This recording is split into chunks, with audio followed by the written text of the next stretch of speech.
আমার আসসালামু আলাইকুম। আমার দ্বিতীয় পর্ব শুরু হয়ে গেছে।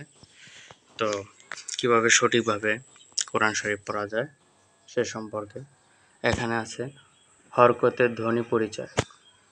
তো হরকতের ধ্বনি পরিচয় উপরের কোনাকুনি টানের নাম জবর, হামজা জবর আ।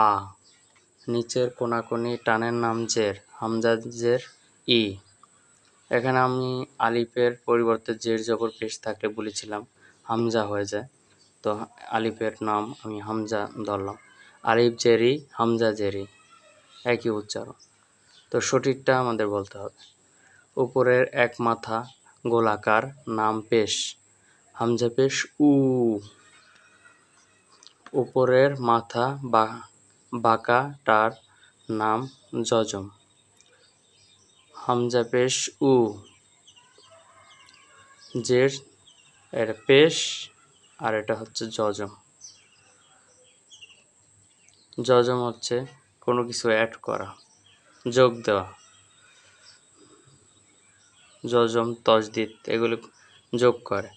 তারপর ওপরে তিন দাঁতওয়ালাটার নাম তজদিদ। দেখতে পাচ্ছেন এটার নাম হচ্ছে তজদিদ। অনেকে অক্ষর চেনেন না। এটা হচ্ছে জজম, পেশের মতোই দেখতে, কিন্তু এটার মাথাটা ছোট। আর এটা হচ্ছে পেশ, এটা হচ্ছে জের, এটা হচ্ছে জবর। তো আপনারা যে জবর, জের, পেশ, জজম এবং তজদিদ চিনলেন। তো হরকত শাব্দিক অর্থ নড়াচড়া করা। হরকত এক জবর, এক জের ও এক পেশকে হরকত বলে। হরকতের উচ্চারণ তাড়াতাড়ি করিতে হয়। যেমন আলিফ পেশ উ বা আলিফ পেশ উ, হামজা আলিফ পেশ উ, আলিফ জের ই, আলিফ জবর আ, উ ই আ, তাড়াতাড়ি করে টানতে হবে।